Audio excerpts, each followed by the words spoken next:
Hello learners, welcome to biology globe. तो आज इस वीडियो में हम डिस्कस करने वाले हैं topic which is metamerism in Annelida.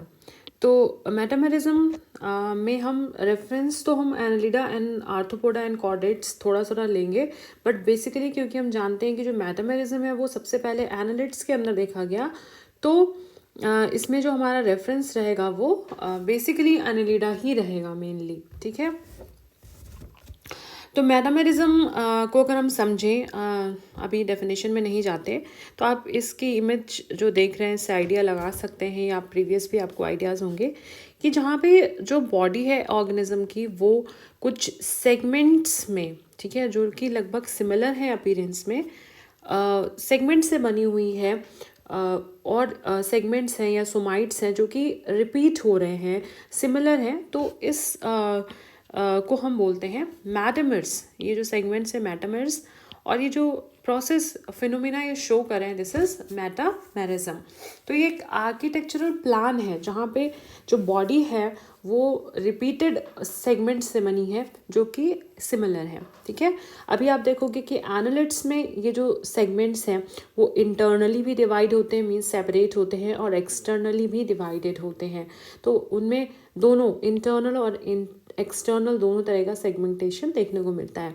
जबकि आप देखोगे कि ऑर्थोपोड्स के अंदर जो है सेगमेंटेशन इंटरनल नहीं होता, सिर्फ एक्सटर्नली उनकी जो बॉडी है वो सेगमेंटेड अपीयर होती है। ठीक है, एंड ये सेगमेंट्स जो है like that of the Annelida बिल्कुल जो है सिमिलर नहीं होते। इस तरह से अभी आप कॉर्डेट्स में देखोगे, फिशेस के अंदर अगर हम देखेंगे तो वहाँ पे जो सेगमेंटेशन है वो इंटरनल होता है, मतलब अंदर की तरफ कुछ मसल्स में ही कुछ स्पेसिफिक रीजन्स में ही जो है सेगमेंटेशन को देखने को मिलता है, एक्सटर्नल सेगमेंटेशन नहीं होता।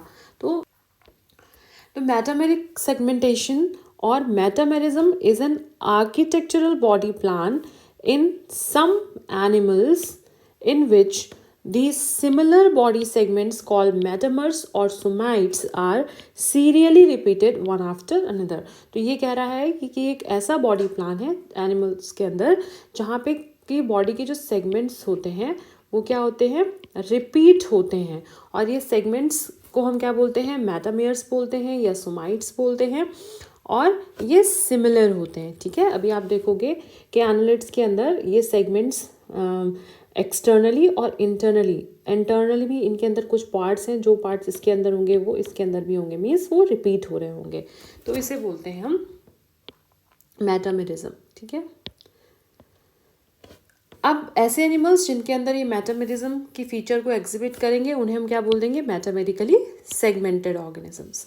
ठीक है, अब ये जो मेटामेरिज्म शो कर रहे हैं, ठीक है, वहाँ पे जो मेटामर्स हैं यानी कि बॉडी के सेगमेंट्स हैं जिन्हें हम सोमाइट्स भी कहते हैं, इनका कुछ बेसिक फंडामेंटल प्लान है, मतलब सारे के सारे सिमिलर हैं, आइडेंटिकल हैं, सेम पार्ट जो स्ट्रक्चर्स हैं उनको शो कर रहे हैं, मीन्स दे आर आइडेंटिकल, सारे सेगमेंट्स आइडेंटिकल होते हैं स्ट्रक्चर में, और the individual is form by the repetition, और इन सेगमेंट्स का रिपीटेशन हो रहा है, आपने अभी देख लिया, जो कि एक्सटर्नली और इंटरनली सिमिलर होते हैं। ये जो सेगमेंट्स हैं आप देखिए, ये एनालिड्स का इमेज लिया गया है, और ये देखिए यहाँ पे जो सेगमेंट्स हैं, अभी आप देखोगे कि एनालिड्स में जो एलिमेंट्री कनाल है वो सारे सेगमेंट्स में होती है, और वो जो होती है वो डिवाइड नहीं होती, बाकी सारे पार्ट्स जो होते हैं वो सेगमेंटेड होते हैं। ठीक है, तो ये जो सेगमेंट्स है, जैसे इस सेगमेंट को देखोगे और इस सेगमेंट को, तो ये एक्सटर्नली और इंटरनली सिमिलर होंगे। अब हम देखते हैं ऑकरेंस ऑफ मेटामेरिज्म। तो मेटामेरिज्म आपको पता है सबसे पहले कहाँ देखा गया, एनालिड्स में देखा गया। ठीक है, एनिमल किंगडम में एनालिड्स के अंदर सबसे पहले ये जो प्लान है वो देखा गया। हर सेगमेंट का अब यूजुअली हर सेगमेंट में क्या होते हैं, अपेंडिजेस होते हैं, muscles, nerve, blood weasels, excretory organ and a pair of coelomic set, और ये सारे, ठीक है, हर सेगमेंट में ये पार्ट है, और ये रिपीटेड होते हैं ऑलमोस्ट और सेगमेंट में, ये सारे के सारे पार्ट्स, मतलब हर एक सेगमेंट के अंदर अपना muscle, nerve, blood vessel, excretory organ है, फिर दूसरे वाले सेगमेंट में अपना blood vessels, excretory organ, coelomic sac है, ये सारी हर सेगमेंट्स में प्रेजेंट होते हैं। इसके साथ साथ एनालिट्स में तो सबसे पहले देखने को मिला, इसके साथ साथ मेटामेरिज्म जो है also it is seen in Kinorhyncha, arthropods के अंदर एंड बहुत सारे कॉर्डेट्स में भी ये देखने को फिनोमिना मिलती है, अभी हम देखेंगे। एनालिट्स के अंदर जो मेटामेरिक सेगमेंटेशन है वो अभी हमने बताया था एक्सटर्नल भी होता है और इंटरनल। मीन्स एक्सटर्नली वो अभी आप देखते हो एनालाइज से दिख रहा होता है, अपीयर हो रहे होते हैं, ठीक है, इस तरह से। और इंटरनली जो है वो सेप्टा प्रेजेंट होते हैं, ठीक है, जिससे जो कि इंटरनल सेगमेंटेशन प्रोवाइड कराते हैं। तो एनालिट्स में जो सेगमेंटेशन है, मेटामेरिज्म है, वो इंटरनल भी है और एक्सटर्नल भी है। The body is divided into a number of segments which contain all the body organs repeatedly, but ये important है कि एलिमेंट्री कनाल जो होती है ना वो अनइंटरप्टेड होती है। एक ही एलिमेंट्री कनाल है, मतलब ऐसा नहीं है कि इसका एलिमेंट्री कनाल अलग है, इसकी अलग नहीं, एक ही एलिमेंट्री कनाल होती है और ये जो है वो डिवाइड नहीं होती बाय द सेप्टा, ये कंटिन्यूअस होती है सारे सेगमेंट्स में। तो ये इंपॉर्टेंट है आपको याद रखना कि alimentary canal is long and straight tube extending through the all the segments, ठीक है। इसके बाद ऑर्थोपोड्स के अंदर अभी हम देखेंगे तो सेगमेंटेशन कैसा होता है, एक्सटर्नल होता है। मीन्स इनमें इंटरनल सेगमेंटेशन नहीं है, सारे सेगमेंट्स अंदर से एक जैसे नहीं है, ठीक है, सिर्फ आपको बाहर से अपीयर होता है कि इनमें सेगमेंटेशन हो रखा होता है। देखिए इस तरह ये जो सेगमेंट्स है काफ़ी, ये वाला सेगमेंट काफ़ी बड़ा है, ठीक है, जबकि एनालिट्स में आप देख रहे हो लगभग एक जैसे सेगमेंट्स हैं सारे ना, जबकि यहाँ पे देखिए एक सेगमेंट इतना बड़ा है, बाकी ये है। तो ये इसमें जो सेगमेंटेशन है सिर्फ एक्सटर्नल होता है, जबकि कॉर्डेट्स के अंदर, जैसे आप फिश के अंदर देख रहे हो कि इसके जो मसल वाले एरियाज हैं एंड इसकी जो बैकबोन है वहाँ पे सेगमेंटेशन देखने को मिलता है। मीन्स इसमें सिर्फ इंटरनल सेगमेंटेशन है, बाहर से आपको सेगमेंटेशन अपीयर नहीं होता है कॉर्डेट्स के केस में, राइट। अब हम देखते हैं कि कैरेक्टरिस्टिक फीचर्स क्या है मेटामेरिज्म के। आपको ज़्यादातर तो बेसिकली समझ में आ गए, बट एक बार रिपीट करते हैं। तो मेटामेरिज्म बेसिकली कौन से रीजन में, जैसे बॉडी के तीन जब देखते हैं तो बेसिकली रीजन्स होते हैं। एक तो आपका हेड रीजन होता है जिसको कि एक्रोन बोलते हैं, देन बीच में ट्रंक रीजन होता है, ठीक, जो पोस्टीरियर रीजन होता है दिस इज पाइजिडियम और टेल्सोन बोलते हैं। तो बेसिकली जो सेगमेंटेशन होता है वो इंटरमीडिएट जो ट्रंक रीजन होता है वहाँ पे ज़्यादा कन्फाइंड होता है। तो metamerism is always confined to intermediate, यानी कि जो ट्रंक सेगमेंट है वहाँ पे। एंटीरियर एक्रोन यानी हेड वाले रीजन में, और पोस्टीरियर जो पाइजिडियम या टेल्सन रीजन है वहाँ पे ये नहीं होता। याद रखिएगा हमेशा इंटरमीडिएट जो ट्रंक सेगमेंट है वहाँ पे मेटामेरिज्म देखने को मिलता है। ये आपको पता है कि अभी आपने देखा कि जो मेटामर्स होते हैं, सोमाइट्स या सेगमेंट्स हैं, वो मिरर इमेजेस हैं, मतलब एक दूसरे के सिमिलर है। इसके अंदर जो बॉडी पार्ट्स हैं एक सेगमेंट में, वही दूसरे बॉडी पार्ट्स ऑर्गन्स जो हैं वो दूसरे सेगमेंट भी रिप्रेजेंट करता है। उस सेगमेंटल स्ट्रक्चर्स हैं आर इंटरडिपेंडेंट और ईच अदर। अब ये नहीं है कि एक सेगमेंट पूरी एक ऑर्गेनिज्म के सर्वाइवल के लिए सफिशिएंट है, नहीं, ये सारे सेगमेंट जो है वो एक दूसरे पर इंटरडिपेंडेंट है, ठीक है। जैसे एलिमेंट्री कनाल तो एक ही है, तो डाइजेशन होना है तो पूरे सेगमेंट जो है वो मिल करके जो है वो डाइजेशन की प्रोसेस कंप्लीट होगी। पूरा इंडिविजुअल सर्वाइव कर पाएगा जब सारे सेगमेंट्स जो है कोऑर्डिनेशन में वर्क करेंगे, यानी ये सेगमेंट्स एक दूसरे पे इंटरडिपेंडेंट होते हैं और ये मिल करके एक सिंगल फंक्शनल यूनिट। देखिए ये सेगमेंट्स मिले तो एक पूरा इंडिविजुअल जो है वो सर्वाइव कर पा रहा है। तो ये मिल करके इंटीग्रेट होकर के सिंगल फंक्शनल यूनिट की तरह वर्क करते हैं, they work in the coordination, right. अब हम बात करते हैं टाइप्स ऑफ मेटामेरिज्म में। सबसे पहले आता है ट्रू मेटामेरिज्म, ठीक है।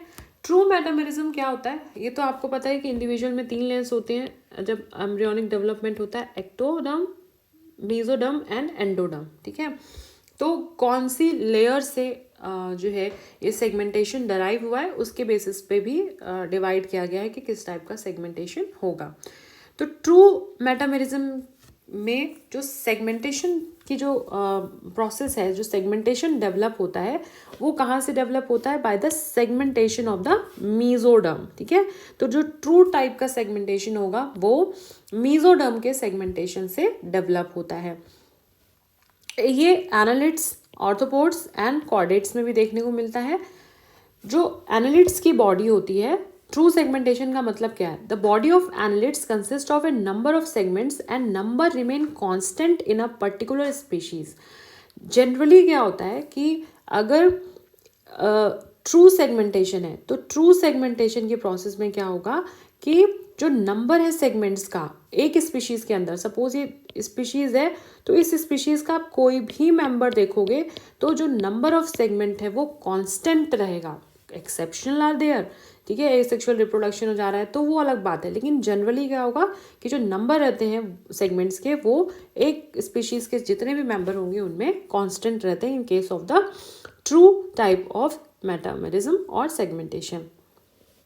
और क्या होता है, ये जब मेसोडर्म का सेगमेंटेशन हो रहा है, एम्ब्रियोनिक डेवलपमेंट हो रहा है, मींस मैचुरेशन स्टेज नहीं आई है, तब तक तो सेगमेंट्स ऐड होते हैं, लेकिन एक बार जब मैचुरेशन रीच जाता है तो उसके बाद कोई भी सेगमेंट बॉडी में ऐड नहीं होता है। और ये सेगमेंट्स ऐड कैसे होते हैं? पोस्टीरियर साइड में ऐड होते जाते हैं इस तरह से, ठीक है, यानी कि यहाँ पे इस तरह से ऐड होते जा रहे हैं इस डायरेक्शन में, तो यहाँ पोस्टीरियर साइड में जो सेगमेंट होगा वो न्यू होगा। और ये सारे के सारे सेगमेंट कहाँ पे डेवलप हुए? जब एम्ब्रियोनिक डेवलपमेंट हो गया था, मैचुरेशन स्टेज रीच नहीं हुई थी, ठीक है, तो ये हो गया। तो यहाँ पे जो होगा सेगमेंट वो न्यू होगा, ठीक है, और यहाँ पे जो होगा वो ओल्डेस्ट होगा, ठीक है।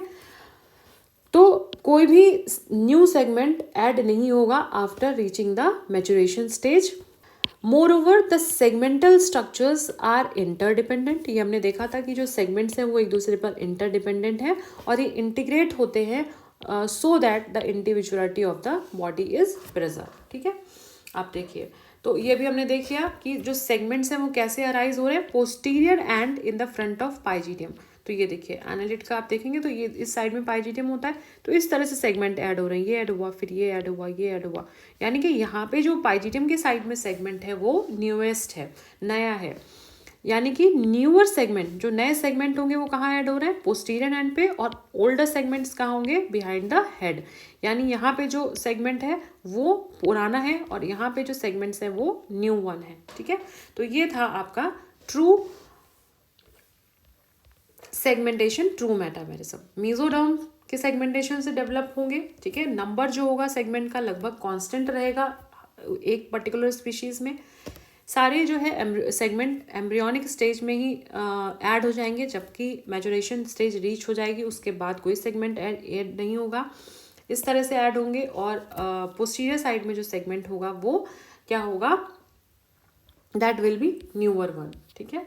चलिए, नेक्स्ट टाइप का जो सेगमेंटेशन आता है वो होता है होमोनोमस मेटामेरिज्म। होमोनोमस के नेम से ही पता चल रहा है कि जहाँ पे होमो मतलब सेम हो, ठीक है, जहाँ पे सारे सेगमेंट्स क्या हो, बिल्कुल एग्जैक्टली सेम हो, ठीक है। अगर एक सेगमेंट्स के अंदर ये वाला ब्लड वीजल नर्व नेफ्रीडिया प्रेजेंट है तो इसमें भी वही ब्लड वीजल नर्व नेफ्रीडिया प्रेजेंट होंगे, एक्जैक्टली सिमिलर होने चाहिए सारे बॉडी सेगमेंट्स। तो इस तरह का जो होमोनोमस मेटामेरिज्म है वो प्रिमिटिव एनालिड्स में ही देखने को मिलेगा, क्योंकि जो नए जो एडवांस एनिमल्स हैं उनके अंदर सिविलाइजेशन मतलब हेड का फॉर्मेशन का जो प्रोसेस है वो स्टार्ट हो गया है। तो जो सेंसरी जैसे यहाँ पे क्या है, उनकी ज़्यादातर इंडिविजुअल्स में क्या है, यहाँ पे हेड फॉर्मेशन सिविलाइजेशन की प्रोसेस स्टार्ट हो गई, यानी कि जो सेंसरी ऑर्गन्स हैं वो यहाँ पे सारे जो है कलेक्टिवली मिल करके हेड फॉर्मेशन करते हैं, तो उतना ट्रू नहीं रह जाता, ठीक है। तो ये थोड़ा सा प्रिमिटिव एनिमल्स में ही देखने को मिलेगा जहाँ पे सारे बॉडी सेगमेंट्स एक जैसे होंगे। द सेगमेंट्स, अगर जो सेगमेंट्स या सोमाइट्स हैं किसी एनिमल के वो अलाइक हैं, बिल्कुल एक जैसे हैं, तो उस सेगमेंटेशन को हम होमोनोमस मेटामेरिज्म बोलते हैं।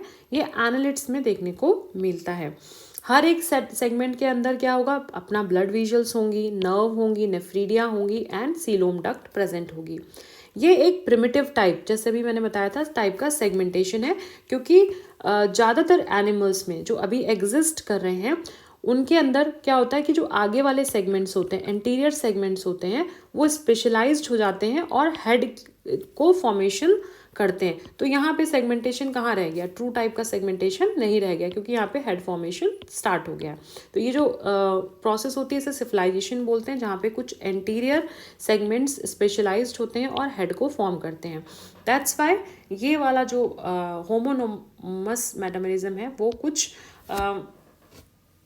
जो प्रिमिटिव एनिमल्स हैं उनके अंदर ही देखने को मिलता है। और जो सिविलाइजेशन है हेड फॉर्मेशन, वो एनालिट्स के अंदर ट्रू सेंस में तो नहीं है, लेकिन फिर भी कुछ एंटीरियर जो पार्ट्स हैं, सेगमेंट्स हैं, वो क्योंकि मतलब लिटिल बिट स्टार्ट तो हो ही जाता है, ठीक है। तो दैट्स वाई नेक्स्ट टाइप का जो मेटामेरिज्म है वो होता है हीट्रोनोमस। तो होमोनोमस का आप उल्टा कर दीजिए तो हीट्रोनोमस हो जाएगा, मतलब जहाँ पे सेगमेंट्स डिससिमिलर हैं, एक जैसे नहीं है, डिफरेंट डिफरेंट रीजन में अलग अलग तरह के सेगमेंट्स हैं। जैसे आप आर्थ्रोपोड्स में देख रहे हैं, यहाँ के सेगमेंट्स कितना डिफरेंट है, जबकि यहाँ पे जो सेगमेंट्स हैं वो डिफरेंट है, यहाँ पे सेगमेंट्स का साइज अलग हो गया। तो ये देखिए, ठीक है। तो इस तरह के जो सेगमेंटेशन होगा, जहाँ पे सेगमेंट्स क्या होते हैं, बॉडी के डिससिमिलर होते हैं इन डिफरेंट बॉडी रीजन्स, अलग अलग बॉडी रीजन में अलग अलग तरह के सेगमेंट्स हैं। और जो सेगमेंटेशन है कोई ज़रूरी नहीं है कि पूरी बॉडी में ही हो, वो कुछ एक स्पेशली कुछ सर्टेन ऑर्गन्स में ही हो, ठीक है। तो उसको हम बोलते हैं हीट्रोनोमस मेटामेरिज्म। नेक्स्ट जो हमारा टाइप आता है मेटामेरिज्म का वो होता है एक्सटर्नल मेटामेरिज्म। सिंपल है कि इंटरनली जो है सेपरेशन नहीं है, सिर्फ बाहर से एक्सटर्नल ही सेपरेशन है। देन अभी आप यार ऑर्थोपोड्स में देखा तो उसे हम बोलते हैं एक्सटर्नल मेटामेरिज्म, ठीक है। In arthropods the metamerism is external, internally the segments are not marked by the partition, अंदर से सेगमेंटेशन नहीं है। इंटरनल में क्या है, आपको समझ में आ गया कि इंटरनल मेटामेरिज्म जो है वो बेसिकली वर्टिब्रेट्स में देखने को मिलता है, एम्ब्रायोज में and confined to the muscular, skeletal and nervous system. अभी आपने देखा भी था कॉर्डेट में, फिशेस के अंदर बाहर कोई सेगमेंटेशन नहीं है, बट इंटरनल अगर आप देखो तो मस्कुलर रीजन में वहाँ पे सेगमेंटेशन प्रेजेंट होता है। तो मीन्स बाहर से उनकी बॉडी सेगमेंटेड नहीं है, बट इंटरनल सेगमेंटेशन देखने को मिलता है कुछ ऑर्गन्स में, ठीक है। Then this is internal metamerism. फिर होता है कुछ ऐसे ऑर्गेनिजम्स होते हैं जिनके अंदर एक्सटर्नल और इंटरनल, जैसे कि अभी अपने एनालिट्स में देखा कि बाहर से जो उनकी बॉडी है वो एन्युलाई के द्वारा जो है वो सेपरेटेड है, बाहर से भी सेगमेंटेशन है, और इंटरनली क्या है, सेप्टा प्रेजेंट है। तो उनके अंदर दोनों ही जो है वो सेगमेंटेशन देखने को मिल रहा है, internal and external. Annelids Metamerism is clearly visible both externally and internally. Externally it is marked by the constriction, ये देख रहे हैं आप, constrictions present होती हैं स्किन पे, and internally it is marked by the partition, जिन्हें हम बोलते हैं septa, ठीक है। अब आ जाता है complete metamerism। complete metamerism आप बता ही सकते हो एनालिट्स में, मतलब पूरी तरह से complete metamerism है, एक्सटर्नली भी है, इंटरनली भी है, then this is complete metamerism.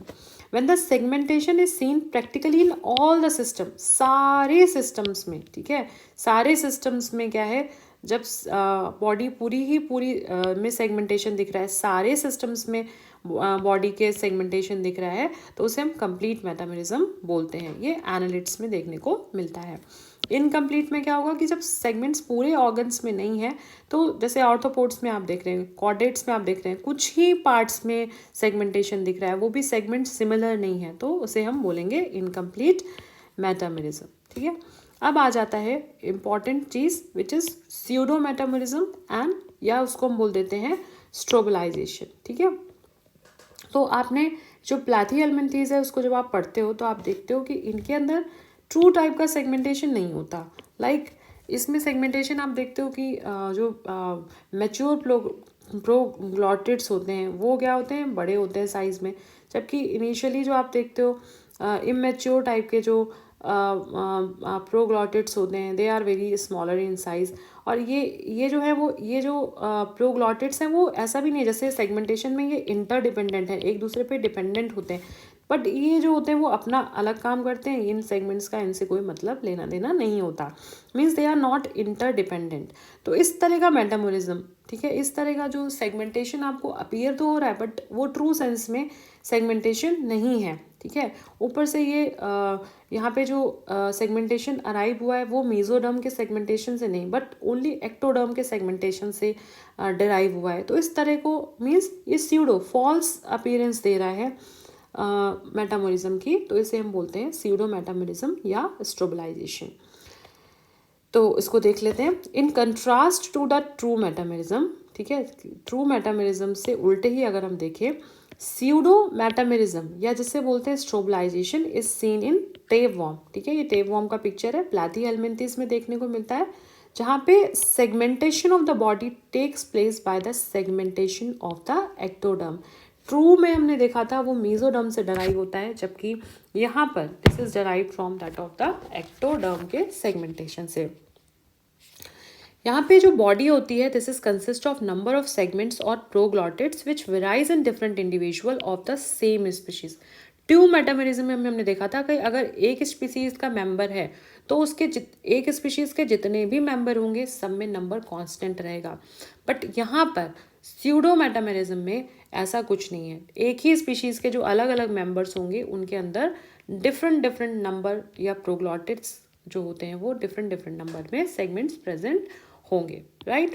क्या है वहाँ पे हमने देखा था कि सारे सेगमेंट्स जब एम्ब्रियोनिक डेवलपमेंट हो रहा है, ठीक है, मैचुरेशन रीच नहीं हुआ तब ऐड हो रहे होते हैं, लेकिन यहाँ पे स्यूडो मेटामोरिज्म जस्ट उल्टा है। यहाँ पे segments through out the life add होते हैं और प्रोग्लॉटिड्स और segment differ in degree of development, और सबका डिग्री ऑफ डेवलपमेंट अलग है। अभी आपने देखे मैच्योर प्रोग्लॉटिड्स देखिए ज़्यादा डेवलपमेंट हो रहा है उनमें, आगे वाले स्मॉलर हैं, तो इनका डिग्री ऑफ डेवलपमेंट भी अलग है, जबकि वहाँ देख रहे थे वो लगभग सिमिलर होते हैं। और ये इंडिपेंडेंट है, मतलब इंटरडिपेंडेंट नहीं है segment like that of the true metamerism, ये इंडिपेंडेंट होते हैं एंड या हम कह सकते हैं self contained units and new segments are always formed and there is no cooperation between the segments. True metabolism में वो कॉपरेट करके एक पूरी सिंगल फंक्शनल यूनिट की तरह काम करते हैं, इंटरडिपेंडेंट होते हैं, बट यहाँ पे जस्ट उल्टा है। The new segments are formed at the anterior end just behind the scolex. तो वहाँ पे सेगमेंट्स पोस्टीरियर एंड में जो था वो न्यू वन था, लेकिन यहाँ पे क्या होते हैं एंटीरियरली ऐड होते जाते हैं सेगमेंट्स नियर द स्कॉलिक्स, ठीक है, यहाँ पे से, ठीक है। तो यहाँ पे एंटीरियरली ऐड होते हैं जबकि वहाँ पे पोस्टीरियरली ऐड हो रहे थे ट्रू में, ठीक है। अब आती हैं कुछ थ्योरीज की हम बात करेंगे जो कि एक्सप्लेन करेंगी the origin of metameric segmentation, ठीक है। तो इस सेगमेंटेशन को एक्सप्लेन करने के लिए कुछ थ्योरीज दी गई हैं। कोई भी थ्योरी पूरी कंप्लीटली जो है वो एक्सप्लेन नहीं करती, बट इन सारी थ्योरीज को मिला करके we can get an idea कि किस तरह से सेगमेंटेशन हुआ होगा। तो सबसे पहले जो थ्योरी आती है वो है कॉर्न और फिजन थ्योरी। ये फिजन वही फिजन है जो आप सिंपल फिजन सुनते हैं, बाइनरी फिजन। तो ये कॉर्न या बाइनरी फिजन थ्योरी ये कहती है कि कोई इंडिविजुअल्स रहे होंगे जिनके अंदर फिजन हुआ, ठीक है, इस तरह से सपोज इसमें फिजन हुआ, एक नया इंडिविजुअल बना, बट ये इंडिविजुअल सेपरेट नहीं हुआ, तो दो हो गए, ठीक है। देन फिर इसमें एक बाइनरी फिजन हुआ, एक इंडिविजुअल और बना, बट वो सेपरेट नहीं हुए। तो देखिए इस तरह से उनका कहना है कि ये सेगमेंट्स डेवलप होते चले गए। कॉर्न एंड फिजन थ्योरी आप यहाँ से देख सकते हैं, ये इंडिविजुअल था, इसके अंदर क्या हुआ बाइनरी फिजन हुआ, दो इंडिविजुअल्स बन गए, ठीक है, बट ये सेपरेट नहीं हुए। फिर इस पोर्शन में बाइनरी फिजन हुआ, दो इंडिविजुअल्स बन गए, और इस तरह से सेगमेंटेशन होता चला गया। तो कॉर्न एंड फिजन थ्योरी कहती है कि metameric segmentation resulted due to incomplete separation, मतलब सेपरेट नहीं हो पाए इंडिविजुअल, किसके बाद repeated transverse division of non-segmented ancestor or by asexual reproduction producing a chain of sub-individual or zooids। तो उनका कहने का मतलब था कि जो ancestors थे वो segmented नहीं थे, बट इनके अंदर क्या हुआ रिपीटेड ट्रांसवर्स डिवीजन हुए, बट वो सेपरेट नहीं हो पाए, और इस वजह से क्या हुआ सेगमेंटेड जो इंडिविजुअल्स हैं उनका फॉर्मेशन हो गया, ठीक है। और इस तरह की जो इवेंट्स हैं वो साइजोफोन, स्ट्रोबलाई एंड प्लैथिहेल्मिन्थेस में देखने को मिली, एंड दिस थ्योरी वाज उसको फर्दर इम्प्रूव किया गया बाय द पैरियर जिन्होंने प्रपोज किया कि एनालिड्स जो होते हैं वो हो सकता है कि कहाँ से डेवलप हुए, प्लेथीहेल्मिन्थेस से डेवलप हुए हैं, ठीक है। कि जहाँ प्लेथीहेल्मिन्थेस में भी हमने देखा था वहाँ पे ट्रू मेटामेरिज्म नहीं था, स्यूडो मेटामेरिज्म था, ठीक है। तो उनका कहना था कि जो स्यूडो मेटामेरिज्म था, फॉल्स मेटामेरिज्म था, इससे ही आगे जब इंडिविजुअल्स थे जो कि सेगमेंटेड नहीं थे पर उनके अंदर क्या होता रहा, रिपीटेड ट्रांसफर्स डिवीजन होते रहे पर वो सेपरेट नहीं हो पाए और इस तरह से सेगमेंटेड इंडिविजुअल्स बन गए। बट इस थ्योरी के कुछ ड्रॉबैक्स भी हैं, जैसे कि क्या होता है कि फिजन के बाद जनरल सी बात है कि दो इंडिविजुअल्स बनते हैं और वो दो सेपरेट बनते हैं। तो एक ये ड्रॉबैक हो गया कि ऐसे कैसे हो सकता है कि फिजन के बाद भी जो दो पार्ट्स हैं, दो इंडिविजुअल हैं, वो यूनाइट रहें। Generally reproduction by fission occur in ससाइल animal, not in free moving animal. और दूसरी बात है कि जो ससाइल मतलब वो एनिमल जो मूव नहीं करते उनके अंदर होता है, तो यहाँ कैसे ये प्रोसेस देखने को मिल सकती है। तो ये इसके कुछ ड्रॉबैक्स थे। दूसरी जो थ्योरी आती है, this is pseudo metamerism theory, ठीक है। स्यूडो मेटामेरिज्म थ्योरी जो है वो ये कहती है कि जो एंसेस्टर्स थे इन इस थ्योरी को प्रपोज किया गया by the Hyman and Goodrich. इन्होंने कहा कि जो एंसेस्टर थे वो कैसे थे, ए सीलोमेट थे, मतलब उनके अंदर सीलोम नहीं थी और वो अनसेगमेंटेड थे। और धीरे धीरे क्या हुआ, बट उनके अंदर क्या था कि कुछ पार्ट्स जो है वो रिपीट होते थे। रिपीट जैसे कि नेफ्रीडिया, मतलब कुछ पार्ट्स का यहाँ पे नेफ्रीडिया थे, यहाँ पे भी सपोज मैं बता रही हूँ कि कुछ ऑर्गन्स जो रिपीट हो रहे होते, ठीक है, नेफ्रीडिया थे। या कुछ सपोज ब्लड वीजल्स यहाँ पे, फिर यहाँ पे रिपीट हो रही है, यहाँ पे रिपीट हो रही हैं, तो ठीक है। या फिर सपोज इसमें क्या थे, यहाँ पे टेस्टिस, ठीक है, यहाँ पे भी टेस्टिस प्रेजेंट, यहाँ पे भी। तो मतलब ऑर्गन्स जो है वो रिपीट हो रहे थे इनिशियली कुछ ऑर्गेनिजम्स में, बट ये अनसेगमेंटेड थे। और slowly and slowly with the process of evolution यहाँ पे सेप्टा फॉर्मेशन हो गया और इस तरह से सेगमेंटेड ऑर्गेनिजम्स का फॉर्मेशन हो गया according to the pseudo metamerism theory. तो स्यूडो मेटामेरिज्म थ्योरी क्या बोलती है कि this theory postulates that metamerism evolved secondary as a result of repetition of body parts whose ancestors were acelomate and unsegmented and contained the various systems or organs which had serially spread out along the entire length of the body। ये pseudo metamerism हो गया, ठीक है। मतलब कुछ parts थे जो कि बार बार रिपीट हो रहे थे, ठीक है, रिपीट हो रहे थे और बाद में क्या हुआ, उनमें सेप्टा का फॉर्मेशन हो गया और जो सेगमेंटेशन अपीयर हो गया। दिस इज इस फैक्ट को सपोर्ट किया जा सकता है अगर हम टर्बिलेनियंस को देखें तो उनके अंदर जो testis, yolk gland, transverse connectives जो होते हैं of two nerve cord which are serially repeated along the length of the body. तो उनकी पूरी लेंथ में अगर आप देखो टर्बिलेनियंस के अंदर तो आपको बार बार testis, yolk glands, transverse connective tissue nerve cord के वो सीरियली रिपीट होते हैं, यहाँ पे भी, यहाँ पे भी, यहाँ पे भी, ठीक है। उसके बाद इनका सेपरेशन कैसे हो गया, उसमें धीरे धीरे सेप्टा का डेवलपमेंट हो गया और सेप्टा का डेवलपमेंट होते ही वहाँ पे मेटामेरिज्म देखने को मिल गया। And metameric segmentation was linked with the evolution of coelom. उन्होंने कहा जैसे जैसे सीलोम का डेवलपमेंट होता गया, अभी हम देखेंगे कि किस तरह से जब हम देखते हैं कि सीलन ट्रेटा के अंदर इस टाइप के सीलोमिक पाउचेस प्रेजेंट थे, तो किस तरह से ये जो मेटामेरिज्म है, ठीक है, इसलिए इसको हम कभी कभी बेसिकली यूपीएससी के अंदर ये जो टॉपिक दिया गया है वो सीलोम और मेटामेरिज्म एक साथ में दिया हुआ है। I will explain the part of the coelom in separate video. लेकिन क्यों उनको साथ में दिया गया, क्योंकि सीलोम का डेवलपमेंट और मेटामेरिज्म एक साथ चलते हैं, ठीक है। अभी हम लास्ट में जो थ्योरी देखेंगे वहाँ पे भी आपको ये क्लियर हो जाएगा, ठीक है। तो उन्होंने कहा कि ये जो सेगमेंटेशन है this is linked with the evolution of the coelom.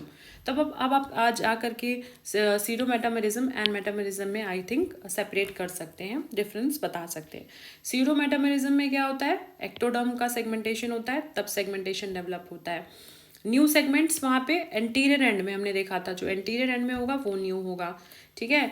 Segments जो होते हैं वो इंडिपेंडेंट है, इंटरडिपेंडेंट नहीं है सीडो मेटामेरिज्म में। इनमें कोई भी कोऑर्डिनेशन देखने को नहीं मिलता है।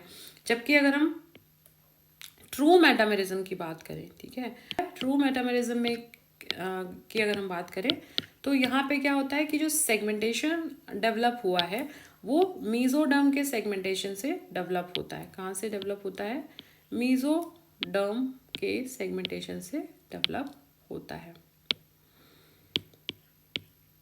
ठीक है, न्यू सेगमेंट्स कहाँ हमने देखा था, पोस्टीरियर एंड में बनते हैं पाइजीडियम के साइड्स में। ठीक है, सेगमेंट्स जो होते हैं वो इंटरडिपेंडेंट है, कोऑर्डिनेशन में काम करते हैं और डिफरेंट डिफरेंट यूनिट्स की तरह काम करते हैं, बट वो कोऑपरेट करते हैं और एक सिंगल फंक्शनल यूनिट की तरह काम करते हैं। जो थर्ड थ्योरी आई वो थी एम्ब्रियोलॉजिकल थ्योरी। एम्ब्रियोलॉजिकल थ्योरी में ये बोल दिया गया कि एम्ब्रियोनिक डेवलपमेंट के टाइम पे कुछ स्ट्रेस डेवलप हुआ जिसकी वजह से मीजोडर्म का फ्रेगमेंटेशन हुआ और उसके बाद मेटामर्स का फॉर्मेशन हो गया। एम्ब्रियोलॉजिकल थ्योरी बोलती है in the embryonic stage by some stress in the mesoderm में कुछ क्या हुआ, स्ट्रेस का डेवलपमेंट हुआ, caused fragmentation that develop into the metameres. Means इसका फ्रेगमेंटेशन हुआ मेसोडर्म का, और ये जो मेसोडर्म के फ्रेगमेंटेशन के बाद ये जो फ्रेगमेंट्स हैं वो क्या हुए, मेटामेर्स में डेवलप होते चले गए। ठीक है, उसके बाद आता है लोकोमोटरी थ्योरी। लोकोमोटरी थ्योरी ये बोलती है कि ये जो मेटामेरिज्म है, ठीक है, it is a adaptation to locomotion, कि एनालिट्स में एक पर्टिकुलर टाइप का जो आप देखते हो ना अंडुलेटिंग मूवमेंट है, तो उस मूवमेंट के लिए ज़रूरी है कि बॉडी सेगमेंटेड हो। तो इनके अकॉर्डिंग, लोकोमोटरी थ्योरी के according, metamerism is derived as a adaptation to locomotion, क्योंकि उनके अंदर जो लोकोमोशन होता है उस टाइप के लोकोमोशन के लिए बॉडी का सेगमेंटेड होना बहुत ज़रूरी है। बरोइंग करने के लिए आप देखते हो बरोइंग करते हैं वो, तो उसके लिए ज़रूरी है कि एक पर्टिकुलर प्रेशर क्रिएट हो, वो प्रेशर पूरी बॉडी में ना स्प्रेड हो करके एक पर्टिकुलर आगे वाले सेगमेंट में कन्फाइंड हो सके और वो जो है वो बरोइंग को कर सकें। तो ये एक अडाप्टेशन है फॉर लोकोमोशन के लिए। ठीक है, in annelids the segmentation is develop as an adaptation to the burrowing, उनको बरोइंग चाहिए, दैट्स वाई ये सेगमेंटेशन ज़रूरी है। क्वाड्रेट्स के अंदर क्योंकि क्वाड्रेट्स के अंदर स्विमिंग, अंडुलेटिंग मूवमेंट इसकी रिक्वायरमेंट होती है, दैट्स वाई बॉडी को जहाँ जहाँ ज़रूरी है वहाँ पे सेगमेंटेशन देखने को मिला है। ये थ्योरी प्रपोज की है आरबी क्लार्क ने in locomotion theory to explain the origin of metamerism. According to this theory, metamerism evolved in annelids as an adaptation to the peristaltic locomotion and for burrowing. Chordates के अंदर metamerism is associated with the strong undulatory serpentine swimming. ठीक है, तो जिसका जिस तरह से locomotion है उसकी रिक्वायरमेंट है कि बॉडी कैसी हो, सेगमेंटेड हो, जहाँ पे रिक्वायर्ड है उसके लिए वहाँ पे सेगमेंटेशन का डेवलप हुआ। जैसे एनालिट्स के अंदर अगर हम देखें तो एनालिट्स में क्या है कि बीच में तो सीलोम है। ठीक है, this is filled with the coelomic fluid. ठीक है, तो ये जो सीलोमिक फ्लूइड है वो तो एक हाइड्रोस्टैटिक स्केलेटन की तरह काम करता है। ठीक है, ये स्केलेटन की तरह काम करता है, लेकिन ये जो जिस तरह से पेरिस्टाल्टिक मूवमेंट करता है, ठीक है, तो यहाँ पे इसकी सर्कुलर मसल्स होती हैं, ठीक है, इस तरह से, और फिर ये होती हैं लॉन्गिट्यूडनल मसल। ठीक है, तो ये हाइड्रोस्केलेटिक स्केलेटन की तरफ तो काम कर रहा है, लेकिन फॉर अंडुलेटिंग मूवमेंट ये बहुत ज़रूरी है कि बॉडी जो है वो सेगमेंटेड हो। ठीक है, रिक्वायर्ड है। ठीक है, ताकि प्रेशर जो है वो एक सेगमेंट में कन्फाइंड हो सके। ठीक है, और इस तरह से अंडुलेटिंग मूवमेंट आपने देखा होगा कि पीछे वाला बॉडी सेगमेंट जो है वो कॉन्ट्रैक्ट करेगा, आगे वाला रिलैक्स करेगा, इस तरह से जो मूव करते हैं, फिर ये कॉन्ट्रैक्ट करेगा, फिर ये आगे वाला रिलैक्स करेगा। तो इसके लिए जो है वो सेगमेंटेशन जो है वो काफ़ी ज़रूरी होता है। ठीक है, फॉर दैट पेरिस्टाल्टिक लोकोमोशन के लिए, सॉरी। तो इसको पढ़ लेते हैं। जस्ट यही है कि एनालिट्स में क्या होता है, peristaltic locomotion involves shortening and lengthening of the body by the circular and longitudinal muscle which act against each other। ठीक है, सीलोम अभी हमने देखा सीलोमिक फ्लूइड से भरी हुई है जो कि हाइड्रोस्टैटिक स्केलेटन की तरह काम करता है, उससे लोकोमोशन तो हो जाएगा, लेकिन पेरिस्टाल्टिक मूवमेंट जहाँ पे एक बॉडी पार्ट रिलैक्स कर रहा है, एक कॉन्ट्रैक्ट कर रहा है, peristaltic movement is not possible until it is compartmented by the development of the septa। जब तक कंपार्टमेंट नहीं बनेंगे, सेप्टा की वजह से सेपरेशन नहीं होगा, सेगमेंट्स नहीं बनेंगे, तब तक पेरिस्टाल्टिक मूवमेंट नहीं हो पाएगा। तो with the development of the compartmented coelom the fluid pressure remains confined to a particular region. जब सेप्टा बन गए तो यहाँ पे जो प्रेशर होगा वो एक एरिया में कन्फाइंड रहेगा, वो प्रेशर जनरेट हो पाएगा जो कि ज़रूरी है for that of the peristaltic movement. ये वाला प्रेशर पूरी बॉडी में स्प्रेड होकर उसका इफेक्ट कम नहीं होगा। तो with the development of the compartmented coelom, the fluid pressure remain confined to a particular region of the body and it does not affect the whole body। ठीक है, तो ये जो सेप्टा का फॉर्मेशन है, मेटामेरिक सेगमेंटेशन है, ये मिल करके अलाउ करते हैं parts of the body to contract and एक पार्ट कॉन्ट्रैक्ट कर पाता है और other part in the longitudinal axis relax. ठीक है, इसी की वजह से रिलैक्स कर पाता है। इसकी वजह से जो पेरिस्टाल्टिक वेव होती है वो पूरी बॉडी में प्रोपोगेट कर जाती है। बरोइंग के लिए animals need a hard skeleton but they lack such structure and the coelomic fluid the intersegmental septa act as a hydraulic skeleton. ठीक है, मैंने कहा था ना बरोइंग के लिए, तो ये यहाँ पे इतना प्रेशर डेवलप हो जाता है। ठीक है, इंटरसेगमेंटेड होते हैं तो बरोइंग को वो कर पाते हैं। ठीक है, इस तरह से इन्होंने कॉर्डेट्स में आप देखते हो पूरी बॉडी में नहीं होता, टेल साइड में इस तरह में जो सेगमेंटेशन को देखने को मिलता है और उसकी वजह से उनकी जो बॉडी होती है उसके अंदर अंडुलेटिंग मोमेंट बॉडी का हो पाता है। ठीक है, अभी एनालिट्स को सेम वही लोकोमोशन थ्योरी है, फिर से इन्होंने एनालिट्स का स्पेसिफिकली रेफरेंस लेकर के उसको एक्सप्लेन किया है। सेम बात जो है वो बोली गई है कि जो सेप्टल डिमार्केशन है, मतलब सेप्टा का जो फॉर्मेशन है वो बहुत नीडेड था in the coelomic compartment which is filled with the coelomic fluid to facilitate the, ताकि पेरिस्टाल्टिक मूवमेंट हो पाए। इसकी वजह से क्या होगा, जब सेपरेशन हो गया तो high pressure produced by the contraction of the muscle can be confined to a particular region and it does not affect the whole body। तो segmented है तो यहाँ पे जो pressure create हुआ यहीं पे रहेगा। ठीक है, वो पूरी बॉडी में स्प्रेड हो जाएगा तो उसका इफेक्ट कम हो जाएगा। तो जब यहीं पे रहेगा तो इसकी वजह से बरोइंग वगैरह हो पाएगी।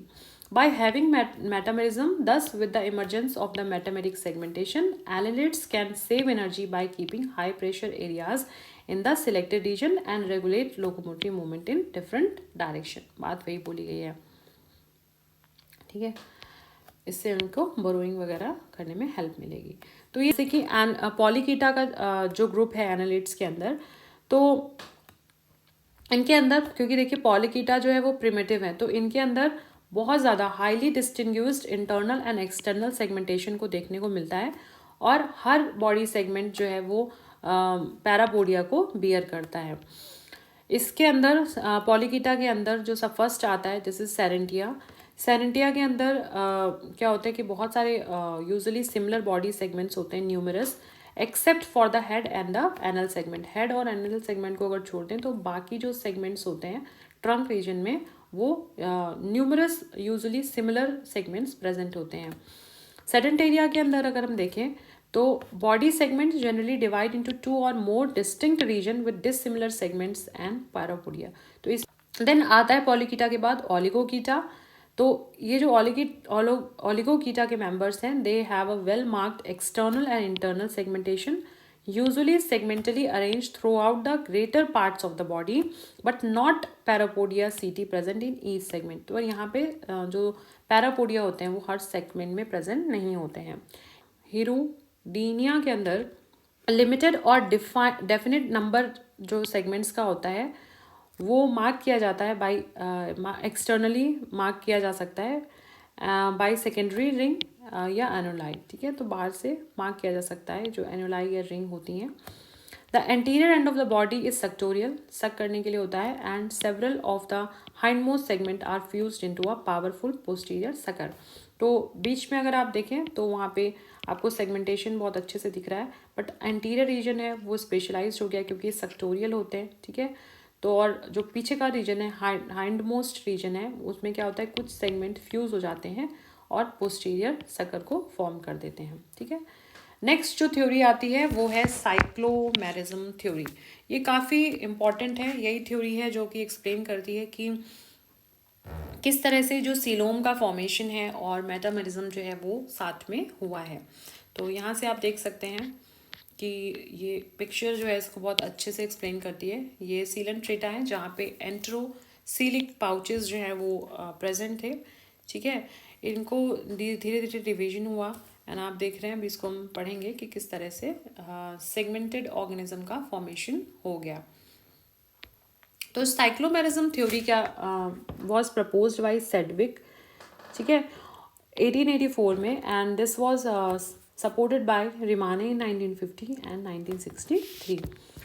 ये कोरोलरी है of the enterocoelous theory of coelom origin, कि जिस तरह से सीलोम का ओरिजिन होता गया, एंट्रोसीलस जो ओरिजिन है सीलोम का, उसके साथ साथ ये चलती है कि उसी के साथ में जैसे जैसे सीलोम का ओरिजिन होता गया वैसे वैसे क्या होता गया, मैटामेरिक सेगमेंटेशन भी डेवलप होता गया। इसके अकॉर्डिंग जो एंसेस्टर्स हैं, जो एंथोजोन्स हैं, ठीक है, उनके जो गैस्ट्रिक पाउचेस हैं उससे सीलोम का डेवलपमेंट हुआ एंड उसके बाद उसमें जो है मेटामेरिक सेगमेंटेशन डेवलप हुआ। It is assumed that the origin of the coelom took place from gastric pouches of some ancestral enthosome coelenterate। इनके अकॉर्डिंग जो coelentrates हैं उनके gastric pouches हैं, वहाँ से coelom डेवलपमेंट फर्दर डेवलप होती गई, एडवांस होती गई एंड फिर वहाँ पे सेगमेंटेशन डेवलपमेंट हुआ। These pouches are transformed into the gastric cavity and arranged in linear fashion, ठीक है। देखो तो जो सीलन ट्रेटा था उसके अंदर कितने गैस्ट्रिक पाउचेस थे, 4 गैस्ट्रिक पाउचेस थे, आर डेवलप इन एंसेस्ट्रल मेडुसॉइड सीलन ट्रेटा। तो ये देखिए 4 गैस्ट्रिक पाउच हैं, ये सीलन ट्रेटा है, उसके अंदर 4 गैस्ट्रिक पाउचेस आपको देखने को मिल रहे हैं, एंट्रोसीलिक पाउचेस इनको बोलते हैं। फिर क्या हुआ, इनका डिवीजन हुआ इन गैस्ट्रिक पाउचेस का, further division of 2 pouches resulted into 3 pair of coelomic cavities, protocele, mesocele and metacele in protocoelomates। तो इसमें क्या हुआ कि ये जो 2 पाउचेस थे, ठीक है, फर्दर डिवीजन हुआ एंड फॉर्मेशन हुआ प्रोटोसील्स का, ठीक है, this is protocoel, this is your mesocoel and this is your metacoel, ठीक है। ये कैविटीज जो है वो फॉर्म हो गई by the division of these 2 pouches. उसके बाद क्या हुआ कि जो प्रोटोसील है जो कि एंटीरियर पाउच है एंड मेसोसील जो कि लेटरल 2 पाउचेस हैं, उनका लॉस हो गया। Means the loss of the protocoel and mesocoel leads to the formation of unsegmented coelomate such as molluscan sipunculans, ठीक है। तो इसमें क्या हुआ देखिए, फिर क्या हुआ कि जो प्रोटोसील है उसका लॉस हो गया, ये जो मेसोसील के पाउचेस थे इनका भी क्या हो गया, लॉस हो गया, बची क्या सिर्फ मेटासील, ठीक है। ये देखिए लॉस ऑफ प्रोटोसील एंड मेसोसील, सिर्फ जो बडिंग मेटासील है वो बच गई है। अब क्या होगा, अब ये जो मेटासील है उसका फर्दर डिवीजन हो जाएगा, letter sub division of the मेटासील, ठीक है। ये जो मेटासील है इसका जो है वो देखिए आप फर्दर डिवीजन हुआ, ठीक है, एंड देखिए ये डिवीजन होता चला गया और इससे क्या हो गया, ये तो सीलोम तो डेवलप हो ही गई थी, इसके साथ साथ देखिए आप सेगमेंटेड ऑर्गेनिज्म जो है वो, सेगमेंटेड एनालिट्स जो है वो उनका डेवलपमेंट हो गया, ठीक है। तो जो देखिए नॉन सेगमेंटेड था और ये सेगमेंटेड इंडिविजुअल का डेवलपमेंट हो गया with the formation of from that of the enterocoelic pouches. तो ये थी साइक्लोमेरिज्म थ्योरी। अब आर्थ्रोपोड्स में आपने समझ ही लिया कि आर्थ्रोपोड्स में आप देख रहे थे कि जो सेगमेंटेशन है वो कैसा है, एक्सटर्नल टाइप्स का है, ठीक है। एडवांसमेंट क्योंकि आगे एनालिट्स की तरह आपको नहीं दिख रहा है कि सारे सेगमेंट्स सिमिलर हों, यहाँ पे डिफरेंट रीजन में डिफरेंट टाइप के सेगमेंट्स देखने को मिलते हैं। Metamerism in arthropods inherited metamerism from the annelids. कहाँ से आए, एनालिट्स आए, एनालिट्स से आर्थ्रोपोड्स बने तो उनमें सेगमेंटेशन जो है वहीं से आया है, जहाँ पे body organs and appendages were serially repeated in each segment. तो एक चीज़ देख लीजिए, बहुत डिटेल में हम आर्थ्रोपोड्स में नहीं जाएंगे, वो हम जब आर्थ्रोपोड्स को स्टडी करेंगे। टेग्मा क्या होता है कि जो बॉडी के सेगमेंट्स हैं, ठीक है, जब वो स्पेशलाइज्ड हो जाते हैं, ठीक है, तो उनको हम बोलते हैं टेग्मा, ठीक है। स्पेशलाइज्ड सेगमेंट बॉडी इनटू टेग्मा, जैसे कि आर्थ्रोपोड्स में आप देखते हो सिफ्लोथोरिक्स अलग है, एब्डोमेन अलग है, तो ये जो सेगमेंट्स होते हैं जैसे एनालिट्स में वो स्पेशलाइज्ड नहीं है, आर्थ्रोपोड्स तक जाते जाते वो क्या हो गए, स्पेशलाइज्ड हो गए। तो ये जो स्पेशलाइज्ड सेगमेंट्स होते हैं इनको हम टेग्मा बोलते हैं। इस जो प्रोसेस होती है specialization of body segments in arthropods उसे बोलते हैं टेगमेटाइजेशन या टेगमोसिस। ठीक, देखिए ऑर्थ्रोपोड्स के अंदर आप सेगमेंटेशन देखिए, एक टाइप का एनालिट्स की तरह नहीं है कि सारे सेगमेंट्स एक जैसे हों। यहाँ पे आप सेगमेंटेशन देख सकते हैं कितना डिफरेंट है। ठीक है, डिफरेंट रीजन में डिफरेंट नंबर ऑफ सेगमेंट्स देखने को आपको मिल रहे हैं। ठीक है, स्पेशलाइज सेफलोथोरैक्स है, इस रीजन में सेगमेंट्स काफ़ी बड़े हैं, एब्डोमेन साइज में थोड़े से छोटे हो गए हैं। ठीक है, हेड जो है वो अलग स्पेशलाइज्ड हो गया। तो ये इस तरह से देखने को मिलता है टेगमेटाइजेशन। ठीक है, ये जो सेगमेंट्स जो कि स्पेशलाइज्ड हो जाते हैं इन्हें हम क्या बोलते हैं, टेग्मा बोलते हैं। इसकी वजह से जब टेगमेटाइजेशन वो आप देख रहे हैं एडवांसमेंट हो रही है, तो साथ साथ में आर्थ्रोपोड्स में डाइवर्सिफिकेशन भी देखने को मिला। अब कॉर्डेट्स को अगर एक्सप्लेन करना हो तो आप एक तो क्लार्क की लोकोमोशन थ्योरी से एक्सप्लेन कर सकते हैं कि जिस तरह का उनको लोकोमोशन रिक्वायर्ड था उस तरह से जो मेटामेरिज्म रिक्वायर्ड था। बेसिकली आप देख रहे थे फिशेज में इंटरनल मेटामेरिज्म देखने को मिलता है, एक्सटर्नल नहीं है। तो क्लार्क की लोकोमोशन थ्योरी से आपको इसको एक्सप्लेन कर सकते हैं। That metamerism evolved independently in chordates also for advancement of locomotor abilities, which was carried out by the lateral undulation of the body in primitive aquatic vertebrates. कि वहाँ पे जिस रिक्वायरमेंट थी लोकोमोशन के लिए उस हिसाब से मेटामेरिज्म डेवलप हुआ।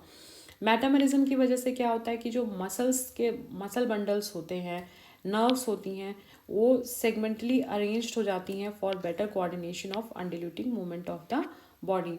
तो सेगमेंटेशन की वजह से ये ज़्यादा अच्छी तरह से अरेंज हो पाती हैं और उनका मूवमेंट में हेल्प हो पाती है। तो उसको भी हमने कॉर्डेट्स को भी क्लार्क की लोकोमोशन थ्योरी से हम एक्सप्लेन करते हैं।